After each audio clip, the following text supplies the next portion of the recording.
Hello.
Hello, hello. I'm impressed with that opening. It's really Well, one of the best openings I've ever seen in my life. really? That's I the kid third you time not. I've gotten complimented on that. Thank you so much. Yeah, as soon as I see that, I say, I want to watch what's next. Well, luckily, we have an amazing show tonight. We I want do. to thank everybody for joining us already. There's a lot of people, watching. I also have TikTok on. There's 8 there. So if I look down, I'm not being rude. I'm just looking at the comments on TikTok as well, just to make sure we don't miss anything. And before we get started, there's a couple of people checking in. Ajing from Indonesia, my love. Penny, just want to say hi really quick to some of these people. Some people were waiting. Kind of lonely in here. Here we are. And here we go. So I just wanted to say hi to all these people before we get started. Hey, welcome Texas. Don't mess with Texas. That's right. every time I see Texas, that's what I always think of. I can't remember what George W. said it or George Bush, but one of them said, "Don't mess with Texas." And every Yes. time, whenever I hear that, I always think of that for some reason. I don't know why. Anyway, Illinois checking in. Thank you. Thanks. That's awesome. I love when people tell me where they're watching from. Because I love Yeah. to know who we got checking in and saying hi. So let's talk some ancient alien stuff That's because right. I And this was actually proposed from your audience. yes it was. Yes it was. It was requested. That's So right. I'm excited that you are taking a Sunday evening out um and you know going to spend it with us to talk about ancient aliens. Well, I'm excited. Well, you had Brian Bowden on the show not too long ago, Yeah. and he's a buddy of mine. And we have been working on a book now about ancient aliens. I don't know if he mentioned or not, but my part is done, and he's been working on his part now, going on about 7 years or so. So if he's listening in, Brian, whenever you are done, we'll be able to get this finally out there. But it's interesting because when we work together, he comes from a very particular point of view and I come from a very particular point of view. But I think it kind of meshes together because whenever we proceed down this road that leads to multiple rabbit holes, we are going to show that ancient America, it appears as if something rather strange occurred within the development of the cultures in what we would call North and South America. So that's my take on it. We'll add a little bit of woo here and there, but for Brian's side, he gets into this particulars about where these things may have come from. But I think it's going to be an interesting talk nonetheless tonight. Yeah, I'm ready. Like I'm ready to get started. I never watched the show Ancient Aliens. I actually thought just from hearing about it that it was like maybe I didn't know that it was a real thing. Mhm. You know what I mean? Like I thought it I was just do. the name of a show, and I Mhm. thought it was like, and I know I share the meme all the time. I'm not saying it was aliens, but it was aliens. I know that Right. comes from Ancient Aliens show. So I am literally wet behind the ears with this subject. All I right. I don't know a thing. Right. So this is Well, what basically this is basically going to be the Paranormal Brew Murphy show. perfect. Well, it's we'll tag team. How about that? Okay, I got Yeah. it. Yeah. So when we talk about ancient aliens, we know that we can't talk about these things until the space age came about. So the idea of ancient aliens is something that really didn't take hold until the 1960s and the 1970s. So before that time, people were indeed seeing strange lights in the sky, but the idea of visitation by another race was something that could not be comprehended until we started to send people into space ourselves. So, what we're talking about here is something that is probably only about 50 years old, the idea of ancient aliens. And it was in the 1970s whenever Eric von Däniken took hold of this idea and he wrote Chariots of the Gods. And he looked at all these different places around the world and he conjectured that a lot of these ancient sites were related to alien visitations in the ancient past. And that's where we come up with the idea of ancient aliens. Ancient aliens. Now I'm gonna because like I said, I know nothing. Are we talking where people say that aliens might have made the pyramids? Right. So Is we're it going, that yeah. way? Yep, that's exactly right. That there had to be some sort of alien intervention in making the pyramids and making things like Stonehenge and giving us language. There's also the theory out there that we are actually from another planet ourselves and we were put here for various reasons. But I think that that's a bit of a cop out. And the other thing is too, we have to kind of it's a slippery slope because if we say that aliens are building pyramids and building these structures, then what we are in turn saying that we as human beings aren't capable of doing such a thing.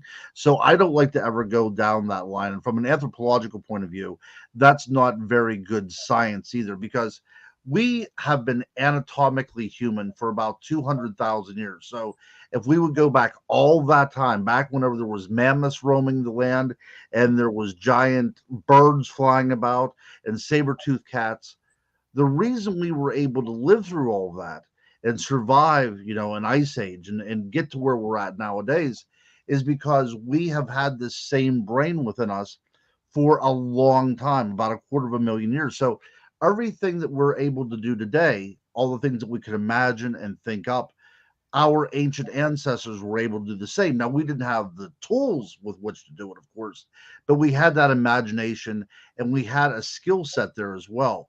So I firmly believe that when we look at these things from around the world, we are looking at things that were constructed by human beings with human intellect involved. Now, the other thing we have to look at, though, is, and this is why I am so interested in it, is why they built these things. Okay, what purpose do we see pyramids in Egypt?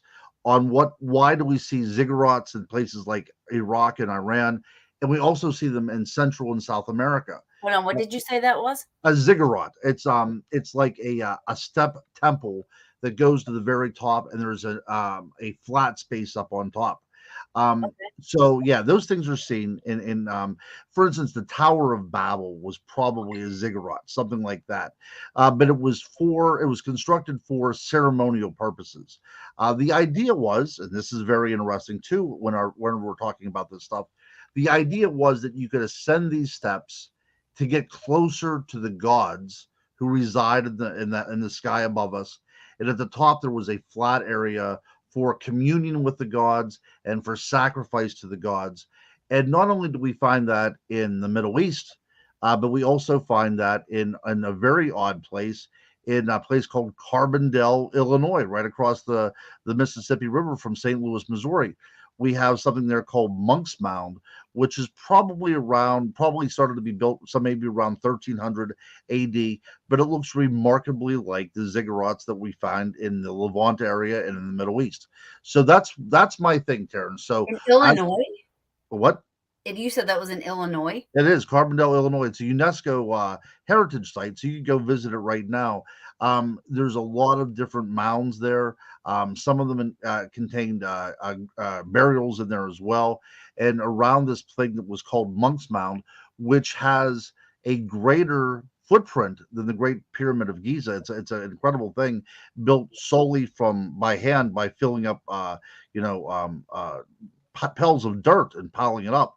Probably about a million loads of dirt is into that thing, but also there is the leftovers of what would have been called a Woodhenge, which was very similar to Stonehenge in England, but because the Aboriginal peoples here in North America, for the most part, did not have stones to work with like they have in other places, they had to rely on things that decayed very, very quickly.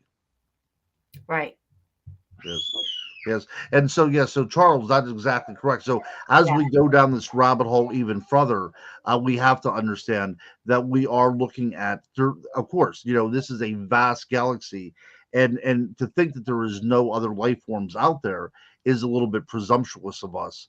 And there's a little bit of hubris in there as well, too. So that's the reason why I'm keeping an open mind and trying to connect the dots as much as possible. And Midwest Night Watchers, absolutely. See, Cahokia, Illinois, right there. He knew about that site. Yeah. Yeah, there was also somebody else in here from Illinois too, All Amy. right. Yeah. Yeah. Um, um, so, but there's also, and I call them hieroglyphics, right? Hmm. Hmm. Drawings, paintings, however they did on the Egyptian walls and this and that of them looking up at things in the Hmm. sky, Sure. right? Oh, sure. Right? Yep. And even the Egyptian pyramids are aligned to appear like the belt of Orion and the Orion constellation. So we do know that these pyramids were aligned to star sites, which is incredible. And why would you build these particular monuments to appear as they do? Because you have to be quite high to look down on it. And this is where the problems start coming in, Taryn. So why were these sites built? We could understand because we build churches, the steeple's very, very high. So we know about that. But it seems that in the ancient world, we were trying to mimic what was above us and make it concrete here on earth, make it very tangible here on earth. And that is why we are talking about ancient aliens today, because it appears that a lot of these structures were built in order to mirror what was above, and not only to mirror what was above, but also communicate with what was above as well too. That's a big difference. Right. Yeah. I mean, it's crazy to me that, like, and interesting, that you say before we were able to put people in space, the idea of ancient aliens was never really thought of, but like, I mean, I mean, we discovered, I mean, like, we've discovered the pyramids, we saw the drawings, and stuff like that. Like, did people think that that's what it was? I don't understand. I'm not following that part of it. Well, I think they understood. Well, all religions, right? All religions have this idea that we are imparted with some sort of knowledge. There's that transcendental type of aspect to religions, right? That something from above or something higher, something in the other world was able to bring down us this knowledge that we did not have. So that is a part of our human consciousness around the world. That's something that we all share. But yeah, so whenever we get into this kind of thing, the word that I like to use for this is something called a cargo cult. Now, this is an anthropological term that came from the World War II. Whenever American fighters or Japanese fighters would land in very remote areas, and the tribes in that area would think that they were gods because they saw these planes, they couldn't understand them, they came from above. And until very recently, there was some of these very remote tribes that were still building effigies of airplanes, hoping that these gods would return to them. And it was just people in airplanes, okay? So, this idea of a cargo cult, this idea that there was a greater civilization that interacted with us in the past, is really my main focus on what we call ancient aliens, because it appears that somewhere thousands of years ago in our ancient past, we had some sort of connection with something that was otherworldly.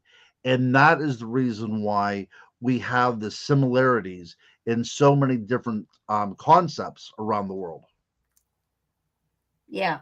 And Um, and I'm sorry, I got distracted. You No, say that's this okay. is I can't do like my Mm, ADD is so bad. You know, I'm like mm. looking on TikTok, making sure nobody's No, that's right. That's right. Yes, yeah. and hopefully they want us to do the Wednesday dance before it's over because whenever I do anything on TikTok, it's always about dancing and music. So mm, Yes. Well, you can do it. I don't want to show off right now, Taryn. Uh, um, so okay. So we have they have these drawings of these beings, do you think that it goes back even further? Yeah, well, it goes back actually, it would go back into the Stone Age as well, because we can find in Australia, of all places, dating, sometimes 35,000 years ago, which is mind-boggling.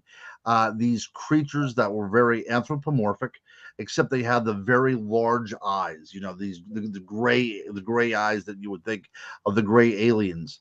And oftentimes they're seen with something that appears to be a space helmet, but that's stretching it because that's us looking on and putting our ideas onto an ancient work of art, which isn't very responsible for us to do. But let us just say that there are images in cave art and in art around the world going back tens of thousands of years that look very similar. So there's cave art in China that resembles cave art very, very closely in Africa. Oh, And stuff, wow. yeah. So, and it's the same idea of these beings that look very, very much like us, except they have the large eyes, and they're often seen around a swirling sign, a swirling symbol, which is very unique. And this symbol is seen in Newgrange in Ireland. It is seen in the Southwest cultures in the United States. So it seems as if this swirling sign represents something as well too. One of the things that I theorized about this whenever I did a talk on this was that those swirling signs could relate to the idea of a portal. A lot of people talk about portals, and this is possibly, oh, wow, that's pretty quick there. So the idea that we have a civilization out there that would be light years away, which means that they would have to travel, for thousands of years, if not millions of years to get to us. That Mhm. idea is a little bit hard to swallow because we're talking about a vast space between us and any other possibility for civilization. But if the idea of a portal exists, the idea of these wormholes, the idea of being able to bend time and space, then that makes travel between worlds far easier.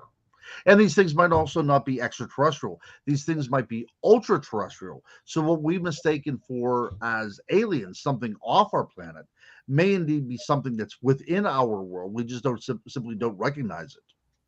Wow. So would that be like then that reminds me of like Men in Black type of a thing. That's right. That's right. Well, yeah, the Men in Black was so the idea that there's things visiting us, and then there's some sort of a government conspiracy there to cover this up. And that's that's part of this as well too. That's part of the rhetoric when we talk about ancient aliens as well. But so yeah, but I think when we talk about ultra terrestrials, we're talking more along the lines of like the fairy realm. These what we would call fairies or elementals. That's what we're talking about with ultra terrestrials, something that's of this earth. It has an intelligence, and it's simply something that we cannot grasp a hold of. We cannot simply comprehend. And that's why we can't see it. Well, yeah, because they dwell within our world, but not in this reality that we see around us. It's like right below the surface. It's Mm. something that's here, but it's for lack of a better word, it's interdimensional, right? It exists within our space, and every now and then there's a bleed over, or maybe even an intentional A crossover, glitch in the a, matrix. a glitch in the matrix, right? Or maybe an intentional somebody opening up that matrix to come on into our world as well. I mean, it makes you wonder. Like, I mean, and I've known a lot of people always talk about how they believe, that Bigfoot is interdimensional. That's why we don't find bones and Right. and sometimes, I think there was a couple of videos that were shared on. I do watch Paranormal Call Camera. Mhm.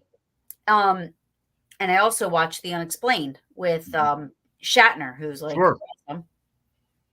Although I heard he's not very nice in person, but I don't Yeah, know. I've heard he's I've heard that very, very much as well too. But I legit Charles, was gonna, like, reach out to him mm, to come on the brew come because on I'm the program, yeah, no, yeah, right? He wouldn't he come on here, he but would come I he was would gonna come on. do it just to see what would happen, Right, you know? right. And, He charges like everyone a couple $100 for an autograph, you know that, right? Like, he's like everything is premium with that guy. what happened with the A autograph? a couple $100, that's how much he charges for an autograph. Really? Yep, yep, Oh yep. my gosh. To come on my show, he'd probably be like $100 a minute. That's probably it, that's right. You'd have to Like, "Hey, call I'm him gonna Captain chat Kirk for the 3 whole minutes." time. I love it. Um, but yeah, so I watched that show, and I know that there was, like, which I love that show, The Unexplained. Um, but, like, uh, it's very, scary in a way, I guess, to think that, there could be portals all around us, and who knows, maybe that's, like, where sorry, I thought my door was opening. Alright. Um, I thought my door was opening, my room's a portal. Well, that's what I was gonna say, a lot of alien abductions, when we hear about alien abductions, people talk about these beings kind of seeping through the walls as if they have no, physical substance to them, and they eventually manifest into something corporeal, but, initially, they seem as if they're coming from a different space and kind of blending into our world before finally taking shape. Um, Charles says, "Whoopsie, sorry. I believe Sasquatch is a fairy, not a joke." Charles, and actually, yeah, I absolutely believe that 100%. So, a lot of people, when we talk about all these kind of creatures, and we talked about this last show as well, too, the idea of fairies being, these little winged creatures from Neverland, that's really not the case if you study the lore of fairies. So, a fairy being able to manifest itself as a Sasquatch or as a dogman or anything else like that, to me makes perfect sense. And also the idea of to mistake them for otherworldly beings is something that I also take into consideration. Um, Steve Barry is on TikTok saying hi. And Oh, hi, oh, hi, my peach. Charlie checking on he calls the peaches Charlie's peaches, like Charlie's oh, angels. right. He Very does that. nice. But anyways, hi Steve. Um in TikTok land. Um they're stationary and moving portals. Moving Mm, portals sound more advanced than stationary. mm. Well, so I think the places like Stonehenge Mhm. is a monument to a portal. And I've said this before on other shows. I think that in the ancient world, whenever very strange things happened, we did not know what was going on, so we would immortalize our our experience in stone. And I think that's why places like Stonehenge exist and places like Avebury exist, which is another huge stone circle. And throughout the world, we have these things. I do believe that that is the way that we were able to interact with the world around us. Something very strange happened. We memorialized it. And it was also kind of a place where we would gather, or it could be serving as a warning site as well, too. Right.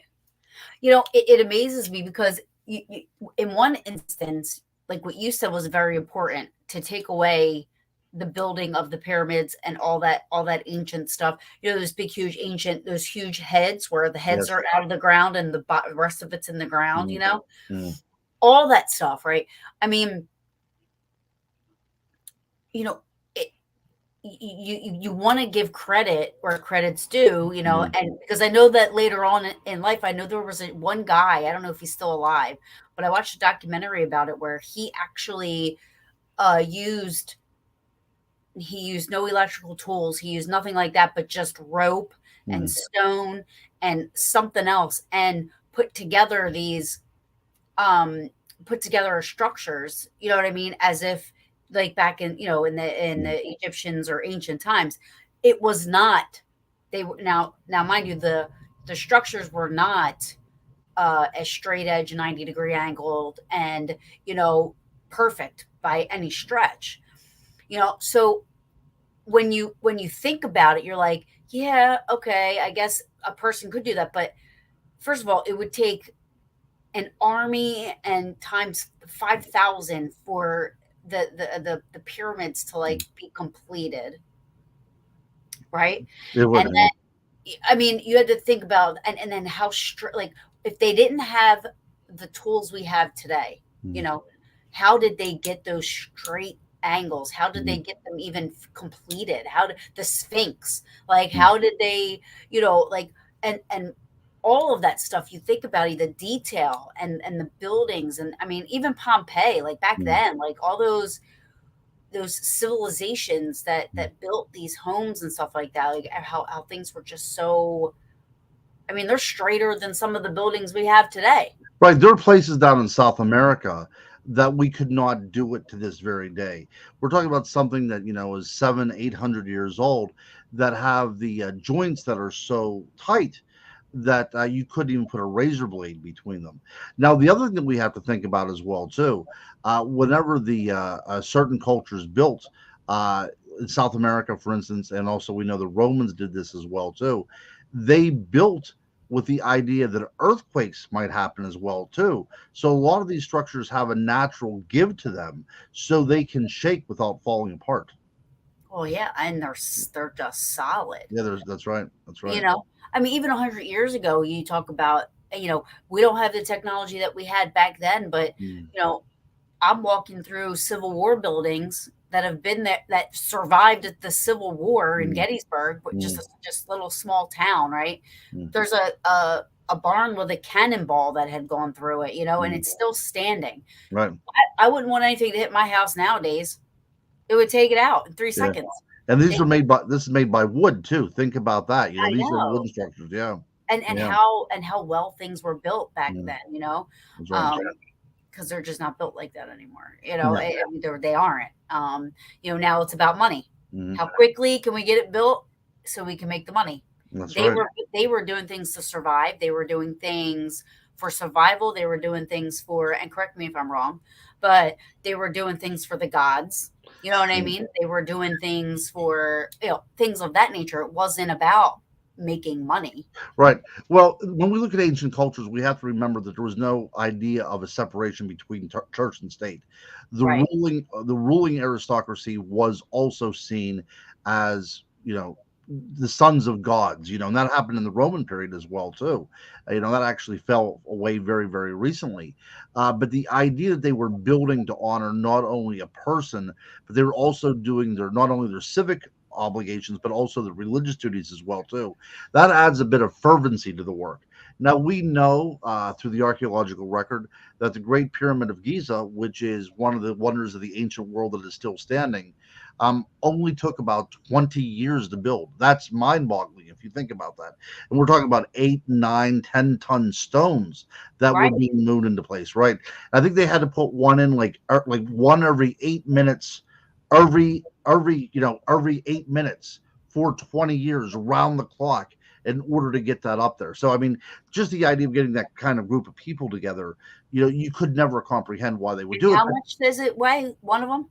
Some of them are 10 tons, some of them more than that. So insane. Like, Yeah. how did they do that? Right. And then what's even more remarkable, and a lot of people don't know this, but after those pyramids were constructed, they would take limestone and they would face the pyramid so that they would be smooth. So we see them now, they look like steps and they look like bricks piled up. But after the pyramids were done, they would have put sand or limestone on them. They would have smoothed them out so they would have been shining like marble. They would have been brilliant. They were, there was ancient reports that they could be seen from, miles away, glowing out there in the desert.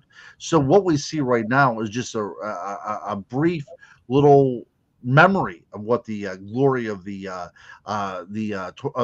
pyramids looked like, and we know that they were removed. All this marble and everything was removed during the Middle Ages to form Old Cairo. So we know where this work went to. They repurposed it, but yeah, the pyramids are just a shadow of their former glory. Yeah, it's amazing to Mhm, me. Like, I think about it now and like, I look at the Winchester house, right? I mean, mhm, like the Winchester house took how many she had people working round the right. clock for a house, Hmm. right? That's right. And like it wasn't finished. That's And right. here you have these magnificent, like you said, 10 tons each of this, that, and it's like that took 20 years. Mhm. That's Like right. 20 years our time or Mhm. 20 years. That's a good point as well too. That's something to think about as well, right? Because the only thing that we have right now is commentary from the past, right? So we know from the records what had happened. So we know what the Greeks had said about it, and we know what But by the time we have to understand, okay, so Cleopatra. When we talk about Cleopatra, she is actually closer to our time than she was to the building of the pyramids. So the pyramids kind of came out of nothing. So like when we talk about like the oldest structures on Earth, the pyramids are actually one of the oldest structures on Earth, which that has always been confusing to me because what it seems to me as something sparked this civilization into a frenzy of building. And Right. this is a great ancient alien segue. Could that reason have been that there was an advanced civilization that made contact with them and they were so impressed by this civilization that they made them into gods. And not only did they make them into gods, but they wanted to communicate with them and they actually wanted to bring them back. So they built all these elaborate temples in hopes that they would someday return. Right. Yeah, Yeah. I yeah, mean, like, and that's what I'm saying. Like, I mean, like, because they did do things to track time and right. calendar, right? But it was Oh, yep. different than what we are now. That's right. Yeah, and the idea of celestial movements was very important. Now, of course, that's going to be important to any pre-industrial world because it requires whenever it notes whenever there's going to be floods, whenever the dry seasons are going to be coming, the change of seasons, when's the best time to harvest, and all that kind of stuff. So the idea of keeping track on the skies was very important.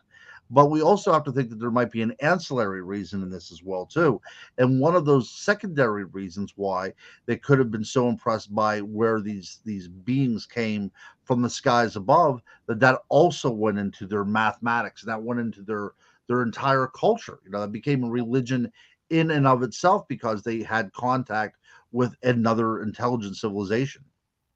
So, devil's advocate, Sure. right? I'm not saying I believe either way, right? Because somebody earlier, I think Midwest Night Watchers, maybe. Correct me if I'm wrong. I can't remember who said it, but somebody said, "Oh, here it is. I see it." Yeah, it was. The sky is a map, Right. right? Now we know now that we see Orion, we look up and we see the Big Dipper, we see the Small Dipper, we see, whoever else, whatever else is going on up there that we've used, and but is that man creating sky pareidolia? Like how you look up at the sky when the clouds are out and you say, "Oh, that looks like a dog." You Mhm. know, I mean, there's enough stars in the skies that you can connect the dots to make anything look like Sure. something, Sure. And in right? other cultures, those constellations look like something different to other people as well too. So not everybody saw a bear, and not every culture saw a dipper. So these all meant things to different people. But we do know if we would track the Big Dipper that it will tell you whenever fall was on its way. It will tell you whenever spring is on its way as well too. And if it's upside down, we know it's getting to be close to spring and summer. And whenever it goes to right side up, we know it's fall. And we know whenever we see the Orion coming up, we know indeed that this is going to be a time whenever winter is on its way.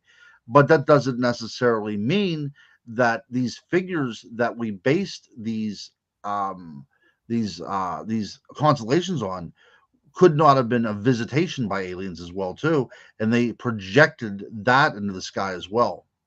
Yeah, and see the Nazca lines. That's something to talk about as well too. I don't These know lines. anything about them. Okay, well, this is very near where Machu Picchu is, right? So this is a desert area. Actually, Lima, Peru, where this is all, the biggest city around that. It is the second largest desert community in the world outside of Cairo. So this is a place that gets very, very little rain. Now, there's not a lot of building materials there. So one of the ways that the ancients left their mark there was by drawing these great earth glyphs, right? These terraglyphs onto the earth itself. So you can't see them from the ground.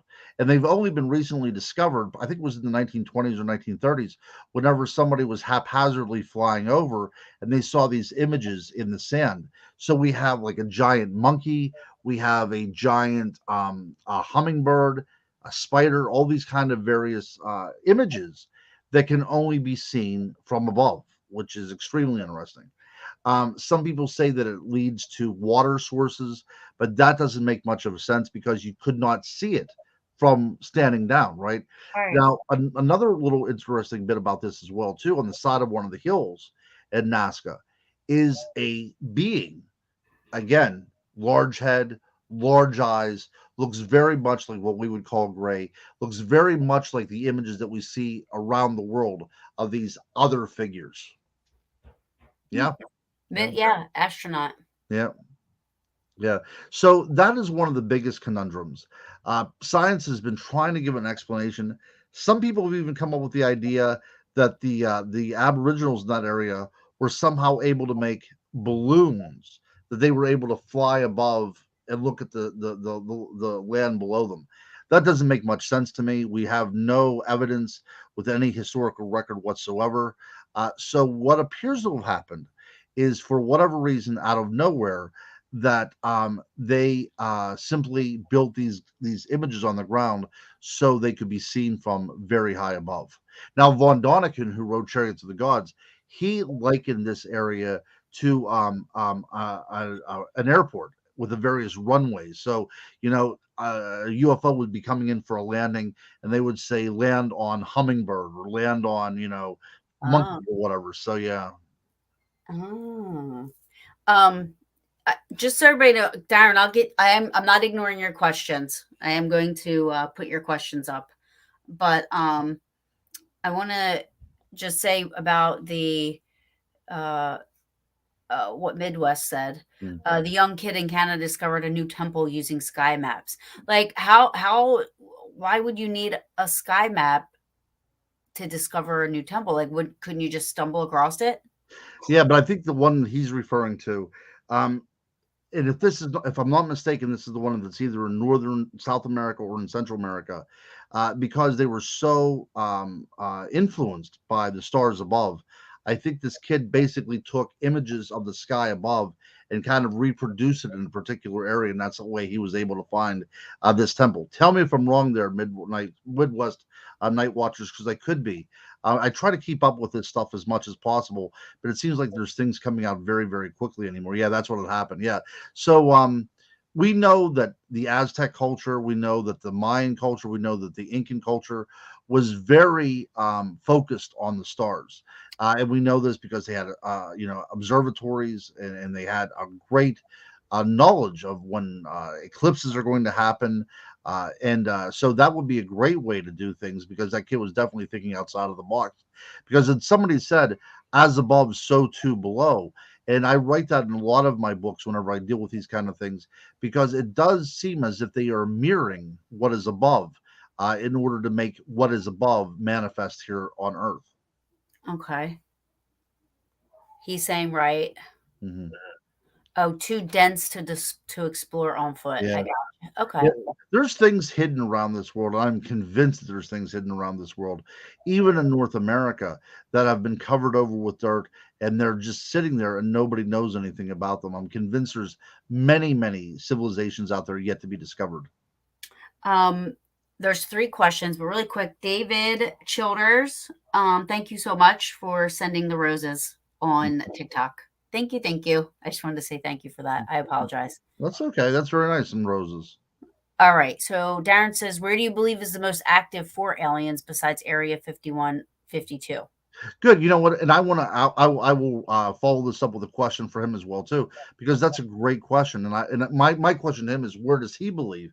Now, in all of my different types of research, it seems to me that whenever you look at least the idea of unexplained flying phenomenon going on, one of the hottest places to discover these things, to see these things, is in the Scottish Highlands of all places, especially around Loch Ness. They have a very, very ancient tradition of these kind of flying saucers in there, and they're seen a lot to this very day, to this day as well too. So my thing would be the Scottish Highlands. The other place too is in the Hudson River Valley of upstate New York. That's another place where all these kind of things are seen. So it doesn't have to be as melodramatic as a secret government base out in the middle of the desert. Sometimes what's being seen is right under our very own eyes, and we simply do not accept it, or because it's not kind of hidden in the fog of conspiracy, we overlook it. So, okay. So now the government's like admitting, yes, there's extraterrestrial life forms or whatever. Wow. Why is Area 51 still this? If that's what they have there, Mhm. why is it still closed off to Well, us? I think it's the military, my dear. I think that is the thing, right? So if we do have spacecraft there and we're doing all kinds of things, we are probably inventing, military weapons that we simply cannot comprehend. And whenever that happens, we don't want to get the secrets out. So we keep it very, very hidden. I think a lot of the things that we thought were UFOs in the past were like these flying wings that we know to this day, that these Air Force planes, and even like the bombers and things, like the stealth bomber looks very much like a UFO. Yeah. And I am not ruling out the idea that a lot of this stuff was, kind of retrofitted from contact with aliens. Interesting. Yep. Because Well, wait, go yeah, ahead. it's weird. Okay, so to think about it this way, um, in less than 100 years, that seems like a long time. We're talking less than 69 years, my dear. Less than 69 years. We went from flying 300 feet in Kill Devil Hills, North Carolina, by the Wright brothers, right? Mhm. 300 feet to 1969 of putting a man on the moon. Right. To me, that doesn't make a lot of sense. Okay. It seems as if something happened in that particular area that allowed us to get so advanced so quickly that we were able to do it in that short period of time. It seems like, you know, it's not like we're making bikes here. We're taking things that are heavier than air and putting them up into the sky, Right. and then we have to go into space, and we have to leave Earth's gravitational field. And there's a lot of things about space travel, even if you're going to the moon. So it seems to me that something happened in there. And so when we look again, when we talk about ancient aliens, when we look at these ancient cultures, I'm saying that it looks like there's some sort of interaction that spurred these cultures on in a very different direction from where they were headed. But I think there's an analogy here also in the way we can see the development of our space program as well. Does that have something to do with Roswell, New Mexico? Does that have something to do with Kecksburg, Pennsylvania? I don't know. It might come from something that happened that we don't even aren't even aware of. But it seems that there was some exchange of information in such a way that allowed us as a civilization become much more advanced than we were in a very short period of time. Do you know of, because I don't know, but like any of our satellites out there, have our satellites ever captured anything? NASA, like anybody in that realm of um capacity, not just the military or the airplane pilots, that are saying, there's something weird flying out here, blah blah blah. Right, right. Those recordings and stuff. The satellites are 24/7. Right. Yeah. The unfortunate thing, though, is the satellites are usually like communication satellites. There's not a lot of things up there taking pictures. And if they are taking pictures, they're more focused down on the Earth than outside of the Earth. But strange things do show up all the time. Uh, you know, uh, uh, uh, Neil Armstrong reported strange things up on the moon that now has been so lambasted that it becomes part of this fringe conspiracy thing that it never happened. I But there know. were people that were taking, that were making on orbits of the moon, and they said that they thought they heard something that sounded like singing outside. I don't know if you've ever heard that either. And Mm-mm. there's a lot of strange things that apparently occurred up there that have been we've kind of been gaslighted into believe that they were made up and none of this was true. Although, if you watch interviews, even by people that were up there, it seems as if they did see something and they simply don't want to talk about it. Yeah, I mean, now again, devil's advocate. I'm not saying that I don't believe, you know what I mean, or anything like that. But Right. like the could that have been changes with pressure, this and that, that Mm, maybe he thought he heard singing? You know what I mean? Like, is that the yeah. argument that they're giving? Like Well, saying, like, yeah, some of it was recorded though. That's the whole thing, you know.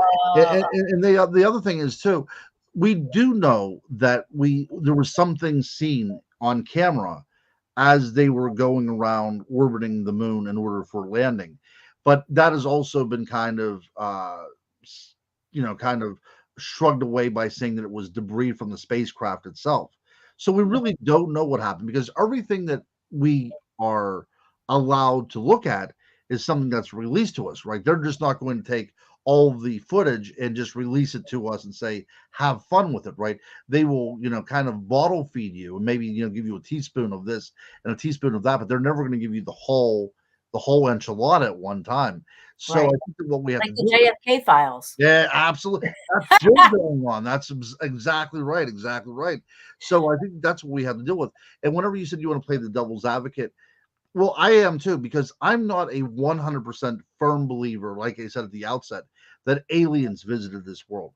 What I am 100% believer in, that I think that there was intelligence out there that we are no longer aware of. Okay, so now we can kind of connect the dots. Was it another lost civilization, which is an interesting thing to think of? Was it ultra terrestrials, or could it indeed have been an advanced civilization that was able to find wormholes or portals to get eventually to this planet? And by coming here, they influenced us in various ways to bring us to where we are today. And you also have to think about all the technology now. Oh, yes. Back then, people were so in tune with the nature. Hmm. They were so aware of their surroundings, so everything, they lived their daily lives based on nature and and the way the clouds were, the sun, the moon, they had a god for everything. You know what I mean? They were like, so there was nothing interfering Right. with their brain function. You know what I mean? Like Right. now I feel like we're more lazy. I had this argument with one of my doctor friends, because I said, can you imagine being a surgeon in 1863 and having to, if you had the stuff you had now, it would be easy. So it was harder then. And he's like, That's it right. wasn't hard. It wasn't harder. It was harder. Oh, it was harder. Yeah. It was harder. And building a pyramid back then, probably we'd be able to do it a lot easier now Right. because of our technology. Yeah. But we're not using our brains as much. Hmm. We're using our brain to get there, to get Right. that job, to be able to make a pyramid, if you will, if Hmm. that's what we're talking about. But once you get there, all you gotta do is push a button, That's right. That's right. and it builds That's itself. right. So Yeah. The idea of medicine though is also a pretty cool idea that we should bring up as well too, because we know even in the Stone Age there was a medical procedure that would go on called trepanation. Have you ever heard about this? no. That's where they would take a human being and they would cut out a small section of the skull, believed to be for either they open up the skull to release some sort of pressure, or they open up part of the skull to perform some sort of surgery. But what we do know from examining the remains of people that were subjected to trepanation is that they more than likely lived for a while, because we see healing around this particular medical procedure. So how does that come about? At what point do you say, like, remember now we're in the Stone Age, right? We're living off the land. We're afraid of lions and stuff, and all of a sudden somebody comes up to you and says, I have this wrong with me, and all of a sudden the first conclusion is, I'm going to chisel into your skull and get at your brain and fix you that way. Again, that seems like a leap, to think that there might not have been something in there between to guide us along the way. Yeah, how? Yeah, exactly. How? I know. I know. How? There has to be, like, I mean, Noah had a vision, right? I Yep. mean, if you wanna, I know that not a lot of people, not I know that there's different beliefs out there, but, let's just say for the sake of argument, Noah had a visit and built the ark That's before right. the great flood, That's right. And and Ezekiel had a vision as well too of wheels within wheels that seems like a UFO, right? And this craft, whatever it was producing smoke and the sound of thunder. And out of this craft appeared four beings that were kind of in the shape of men, but also took on other forms as well. So we even have that biblically about a UFO sighting because that's indeed what it was, a UFO sighting, and one person's um, way to conceive of what happened. yeah. Hmm. Um, we did talk about this, Darren, but I know that you were. He asked about Bigfoot. Is Bigfoot another form of an alien? Hmm. Well, we I kind think of it's talked about being interdimensional, right? interdimensional. Some That's people right. That's believe right. that. And alien's kind of a loaded term because you could say, is it extraterrestrial or is it alien? So it is definitely an alien, right? It's different from something that we know. But So you it's could also say it's paranormal because it's not right. normal. Absolutely. Absolutely. That's right. That's right. uh, And Cairo says, yeah, about Ezekiel, actually, right. And and we look at some of the cultures around the Great Lakes region, we know that they have something up there called the flying panther or the water panther, but whatever the case, we know that it's a creature that was seen to fly and not only fly, but produce sparks and lightning out of it. So it seems as if it was a way that an indigenous population was able to theorize what it was by putting very natural elements to it. But whenever you look at it from our eyes, it looks like they were seeing something that was able to fly and not only fly, but produce some sort of, exhaust and some sort of way in order to propel itself. So that idea as well up in the Great Lakes area. It seems that there were cultures up there that were seeing things that looked very much like flying saucers. Interesting. Hold on a second. Now my button. Oh my gosh, this thing ain't working. Oh, here we go. I'm good. I had this up. So for Mark, he's working. So he said that he said a bunch of his coworkers are watching, and one of them is asking if you think that maybe the aliens killed the dinosaurs. See, I do have a couple theories about this. So they say that a meteor hit in the Yucatan Peninsula, and we can see a little bit of the crater there, to this very day. But what happens now? This is one of those theories and conjectures. Absolutely no proof whatsoever. But what we think of as the debris from a meteor strike may have been debris from some sort of massive explosion, possibly something nuclear. That's something to consider as well too. Again, sharpshooter Mark, as they said on the old In Search of programs, this is based upon theory and conjecture. But it could be, let's put it this way, it could be that something happened such as that. And we can look at analogies like Tunguska, right, in Siberia, where something indeed exploded over that land and not only released radiation into the atmosphere, but also leveled a massive portion of that area as well, too. So UFO crash, UFO explosions, anything like this could indeed account for cataclysms in our ancient past. Whew. Hold on a second here. A lot of people are. Oh, Ijing. I've watched a video of Pharaoh and the.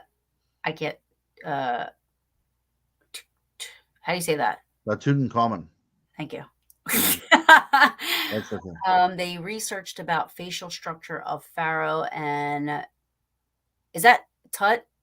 Yeah, King Tut, that's him, yes. Okay, thanks. Which was connected to the facial structure of the alien. What do you Uh-huh. think? All right. So one thing is, the word Tutankhamun, the Anka in there, refers to the everlasting son. So even within that name is the idea of something outside of our realms, right? Something, beyond us. Okay. So we have that name there. So Tut's dad, Akhenaten was his name. We know that he was not So, in order to hold on to your power in ancient Egypt, one of the best ways to do that was keep on intermarrying, usually your daughters, right? Okay. Ew. So, we know that there was a lot of that going on. So, we know that there's going to be genetic malformations going on. So, by the time we get down to King Tut, we are dealing with somebody that probably wasn't that genetically healthy. Okay. And we do know this because we look at Akhenaten and he is almost disfigured in the way that he looks. And we're talking about serious congenital problems. Okay. But not to say that King Tut was an alien because I don't think that he was. But I will tell you this one thing that was found in his tomb was extremely interesting, and that was a knife made out of a meteorite. Really? Uh-huh. So did they find it or was it given to him? Wow. Yep, yep, yep. That's interesting. It is. It is. But meteors, I mean, I watch meteor showers all the time, Mhm. you know? Yeah. You never really hear of them hitting Earth, No, right? they don't. But they do But back occasionally. then they Yeah, could have. that's right. They do. They do. They do occasionally. Yeah. Yeah. One of the best places to find them is in Antarctica because there's no ground cover, so you can walk along and find them. Really? Yeah. I'm not going to Antarctica. No. I have trouble at 45 degrees, let alone negative 700 degrees, whatever, however cold it is there. That's right. That's right. That's right. Hey guys, I just want to give you a heads up as well too. My computer right now is flashing this little thing. Whenever it does that, sometimes things have to be shut off again. So I'm just giving everybody a quick heads up. If I Okay. disappear, the thing goes off. That's because my computer has me have to reload it. So Okay. yeah, Stupid. No, I'm not saying it was aliens, I'm just saying it's but aliens. it was That's aliens. right. We're getting too close to the truth at this point. We're getting too close to the truth. Right. Doesn't like what we're talking about. It doesn't. That's right. We're That's right. watching. Yeah. Darren, question. Do you think our satellites draw aliens towards us Yeah. more? Well, see, that's perfect, right? So, in order for aliens to find us, they have to listen to a signal that's coming out, right? Because it's probably impossible to see us, but we know that everything we broadcast goes out there into the waves. So, it's very possible somebody is getting our old sitcoms from the 1950s right now. But yeah, if for an alien civilization to find us, one of the best ways to find us is by simply listening. And by listening, that will be from what's coming from our satellites. So I got to tell you, one of my most favorite movies, and I'm not a big like sci-fi type. At least I haven't been, movie wise. But uh, what was the movie with Mel Gibson and Joaquin Phoenix and M Night Shyamalan did it. Oh, yes. M Night did it. Signs. Mines. That Mhm. was good. And the Scary. alien in that looked real. He did. He did. Yes. Now I don't know. I mean, all of it is just so crazy. But I know. that movie was good. And I think about how they used the baby monitor, and you could hear that That's right. It was noise. weird stuff. Yeah. Yeah, and Yeah. they even brought up the crop circles and stuff like that, and it's That's not even right. though we know that I think people have found them to be, they've been debunked, right? Some of them, most of them maybe, so I don't know. Yeah. But, um oh, look at this. Buck Rogers. Have you watched the Buck Rogers? Do you think alien ships come through like galaxy portal? I think that if it's possible, if it is physically possible, that is the only way to travel. That's the only way to do it. We're talking about vast distances here, and the only way to make sense of any of it is by, wormholes. Oh, people were answering me before I finished talking, Yeah. but You have a good audience. You have a very good audience. they're awesome. I love the people that watch and interact, and they're just great. Is there an Earth 2.0? Well, I'm sure there are other things out there. These Goldilocks worlds. That have you ever heard of that term before? No. It's a world that's not too hot, not too cold. It's just right. And we do know that there are Goldilocks worlds out there in other solar That systems. sounds like somewhere where I would want to go. Oh well, who wouldn't want to go to Goldilocks world? That's right. I'm right there with you. That Yeah. might be a trap. It could be. Come Well, in, you know little what? girl. I would gladly fall into a trap of a world that's just with all blonde haired girls. Yeah, Take me there. You know what all I'm saying? Exactly. Goldilocks. Yeah. um, are the gray? I did hear this, but I don't know how. But are the grays more dangerous than other alien forms? I would not want to meet into a gray. Again, I wish Brian Bowden was here because he's writing things on the grays and on the reptilians and all that kind of stuff. If I'm going to be abducted and being probed by anything, I want to be probed by a Nordic, right? Because these are these tall, very beautiful humanoid looking beings. You can't really tell Like them. Avatar guys? No, no, not that big. We're talking like maybe a chick that's like 6 foot tall. She looks very Scandinavian. Count me in is what I'm saying. It would be like being abducted by a member of the ABBA group, right? Okay, yeah. Count me in, right? So, but I don't want to be abducted by a gray though. That's a little weird right there, and definitely not a reptilian because I don't like snakes, and I don't want like a snake with like hands and feet like probing me. You know what I'm saying? True, that would be Yeah, scary. That would yeah. be scary. Although I love snakes. So Do you really? I did not know that about you. yes, I love reptiles. I do. I do love Wow, reptiles. Snakes. I had a Canaan alligator at one point. Don't ask me. wow. I did give it back to the guy I got it from, but Okay. I was like a little. I was like, what am I doing? Why do I have an alligator in Why my do I have house? an algae? Exactly. Yeah. Is this even legal? I don't even know. I don't want Yeah, to you can know. own them. Yeah, you can own them. Really? Yeah, in Pennsylvania, you sure can. Well, I was in Ohio at the time, so I Uh, don't know. anything goes in Ohio. You can own a camel though. If you want to own a camel and teach a chimpanzee to ride on its back, you can do that in Ohio. I could see that. I Yeah. could see that. All right, let's see. We have is the Grim Reaper an alien? I'm gonna say I don't think the I Grim think Grim Reaper. Reaper is really made up, I think. Yeah, I think so too. That's just our projection of fears onto something. Yes. Yeah. Caused the plague. No, I think it's just Yeah.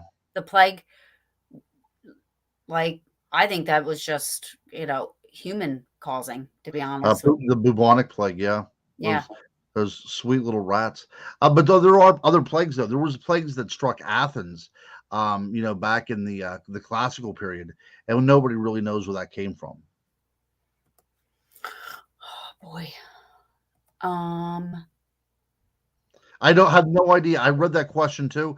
I have yeah. no idea how you would form a meteorite into a knife. No clue. No clue. Yeah, how would they do that? I don't know. I do not know. And then how I mean, would that be a sharp? It's ceremonial, I think, is what it was used for. Oh, okay. So not for use for survival. I don't believe so. How close do you feel Independence Day to a logic happening to our world? This is why I don't like watching movies like that Right, because it right. freaks me out. Yeah, I don't think there would be. I think that Independence Day could be factual, but it wouldn't involve an alien race. I think there would be another country that would do that to us, or we do it to them. I don't think that. I really am one of these kind of positive people that I think that if somebody is looking out for another intelligent species out there, they would come more in peace than to do any kind of harm. That's just my 2 cents. So the day the earth stood still, Yeah, you don't foresee happening. not anytime soon. Not anytime soon. No. We must have been talking about something for Midwest too. You might. Oh, the Pleiades. Yeah, so this is one of those star signs. That's also the symbol for the Subaru emblem as well, by the way. But a lot of Oh, people think that the Pleiades is where a lot of these civilizations come from because they appear in so many different cultures around the world. oh, okay. So you're talking about like what we see, like the Right. different. Yeah. Yeah. Yeah. Yeah. I do believe I do believe that um the Jersey Devil was a fabricated story. Hi. But yeah, this is my granddaughter. She decided that she Hi. would open up the door and just let herself in. So it was like a Well, little alien coming in here. But yeah. All right. You want to go back down and see mommy? Is that good? Okay. Uh, all right. um now I forget what I was saying. About the idea of the Mothman being fabricated. No, Jersey Devil. Jersey Devil, yeah. Because I think a woman had a deformed child. Like you were saying, Yes. like back then, when you go back and you go back and you go back, and there's a lot of interbreeding and this and that. Yeah. I don't say that that's why it happened, but I do believe that it was a deformed child, and back then they used to just keep them locked up in a basement. They were Mm. embarrassed, they were ashamed, they didn't Yeah. want to show anyway. And I'm thinking that people might have gotten a glimpse, Yeah. and the story just grew over time. I cannot wait to explore that area with you. I think that's absolutely what happened, my dear. Absolutely. We're Yeah. definitely on the same page. Now, Yeah. but the Pine Barrens River does have some crazy stuff in it. Oh, I'm not. absolutely, absolutely. Yeah. And just to warn you guys now, I now have a flashing red exclamation point. Oh That no. something very bad is going to happen. So, guys, I want to stay on until it does. But Okay, I just but want we'll to. say bye and we'll make sure we plan another date. Well, we can keep on going until we go out. We can definitely do that Yeah. Oh yeah, for until I sure. disappear, until I beam up. We'll keep on going Until you until I and beam up. That's right. you watch the show Ghosts on CBS? I have, yeah, yeah, Okay, so they call it sucked off. yeah. That's right. That's right. Yes, yes, yes. It's Yeah, in lieu of beam me up, Scotty. It's they got sucked off. yeah. Wow. Jeez. I heard the Mothman is in Chicago. What do you think of Mothman? Yeah, there's a lot of Mothman sightings, and I did a talk at the Point Pleasant at the Mothman Festival, looking at flying humanoids throughout history, and there are a lot of cases of flying humanoids in places like Iraq, the Levant, the Fertile Crescent area, because it shows that these beings can go into different worlds at different times. Fascinating ideas there, but whenever it becomes into a modern world, that's a little bit more difficult to understand what's going on. Chicago is having a lot of these kind of Mothman sightings, but we have to understand that very near where these sightings are occurring, there are protected lands that are part of bird migration routes as well too. So I think that what was going on is there's a lot of misidentification going on. That's my 2 cents, Darren. Um, I'd have to agree with you there. Plus, I mean, although on the other hand of that, I mean, Chicago, I'm hearing, is in such turmoil. You know what I mean? That That's right. all that negativity and stuff like Right. that, and this and that. I mean, you never know. You do never know. That's right. Could And be. that's why these shows are so important because we have to keep it out there, right? We all have to have an open mind. Oh, see, there's something going on, guys. There's something going on.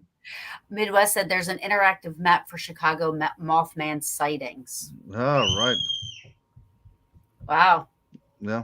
Um, so I know we talked a lot, and before you do go, I do Mhm. want you to get out there. You're going to be doing some lectures coming up this year, right? I am. I'm going to be doing quite a few of them, as a matter of fact. So I will be in Gettysburg, right? The Gettysburg Battlefield Bash. I'll appear there on Friday, Saturday, and Sunday. I do believe it's a 3 days, and I will be there on Sunday talking at, I believe it's 1 p.m. and I will be talking about the legends and the lore and the history of vampires. It's awesome, and I'm I going to cannot be able wait. to see that because it will be Gettysburg Battlefield Bash is actually going to be my first lecture. Oh wait, tell me what you're talking on. We're going to be talking about, I'm on a panel, but we're going to be talking about podcasts and doing shows and everything like that, like in the paranormal field, and how hard, because, they say a lot, she's like, a lot of people probably don't realize how much work you put into it, I am so excited. I did not know you're going to be talking. I feel like a giddy little child waiting for Christmas Day. So I only have about what 5 more months to go before I see you, right? Yes, I know. I'm so excited, and I I'm gonna be in your lecture too. I want to Good. watch. I want to see that because that's gonna be I good. I cannot Um, wait. so Gettysburg Bash. That's right. Uh, I will be at the Kecksburg UFO conference as well too, and that's in the last weekend of July. And then I will be at the Twin Lakes Arts Festival, which is the weekend before um, the 4th of July. And those, all three things right there are in Pennsylvania. And I'm trying to think. I have some things out of state as well too, but I didn't write them down. So you'll have to yeah, we'll have to do this again so we can talk about them. you're always welcome to come on my show. You I know that. cannot wait. And I hope we do a show there in person. Wouldn't that be cool to do a show in Yes, person at Gettysburg? Yeah, we could do Yeah. that for Oh, I sure. would love to talk ley lines too, Darren. We'll have to do that. Should be something we could talk about next time because that covers a lot of different things as well as ancient aliens and the paranormal and cryptids and everything. I think it was your either I had you on or I had Justin Bamforth on is when I learned about ley lines. I never knew about ley lines because somebody was saying that Gettysburg, there was ley lines in Gettysburg. Wow. We'll have to look. We'll have I to don't know look. how true that is, but somebody was telling me, and I go, "What the heck is a ley line?" You know. Yep. And I remember, I can't remember who I had on that we were talking about that. So that's all new to me too. Right. Very You cool. know. Very cool. Um. So, and you have books. Tell everybody where they can find your books and I want you to get that stuff Right. out there too. Well, I used to say go to Amazon. I still say go to Amazon. Ronald L. Murphy Jr. You can go to Amazon, but guess what, Taryn? Walmart has actually picked up some of my That's books right now. I know. right. Yeah, so you can find my books on witches there, on vampires there, on lake monsters are there as well too. So you can go there, but you can just say wherever books are sold, you'll be able to find me. But you know what? Gosh darn it, Taryn, everybody does everything online, so just go to Amazon. I know. Oh, I'm. well, Uh oh. Oh no, we lost him. Wah, wah, wah. Ugh. Well, he's awesome. I've had Ron on a lot, so you guys can always go back past episodes and watch Ron Murphy on the Brew. Um, Wednesday, I have uh, Matt. Um, oh my gosh, I'm drawing a blank. It's been a very very long day. Warner. Oh, sorry, Matt, if you're watching. But I have Matt Warner coming on Wednesday, 7:30, starting January 25th. January 25th, I have Daniel Kleiss coming on, who owns Hinsdale and runs Wildwood Sanitarium. But that will be 8:30. So the show will be at 8:30 from then on out. 7:30 is just getting a little bit too hard for me with work. Um, Oh yeah, he's been on a lot and he thank you so much for that. Thanks for saying that. He is awesome. I've had him on quite a bit. He's been on we've talked about numerous things. I mean, he's amazing. He's like a walking encyclopedia. I love it. But very informative. Just go to his website and you can reach out to him. He'll answer anything for anybody. But definitely, we'll have him on again, and we'll do ley lines this time, and because I do want to learn more about that as well. But Ron, if you're watching, I want to say I love you so much, and thank you so much for coming on. Everybody that watched, thank you, thank you, thank you. I love you guys, and thanks for commenting and asking questions and being interactive. Everybody on TikTok, thank you so much. David Childers, thanks for the roses, and Steve Barry for checking in, and all you guys on Facebook. Oh, I love you guys so much. I want to say thank you, and please, please, please keep watching and supporting the people that come on my show, because that's why I have them on. I want to get them out there. Um, Other than that, I'll see you guys Wednesday. Bye, guys.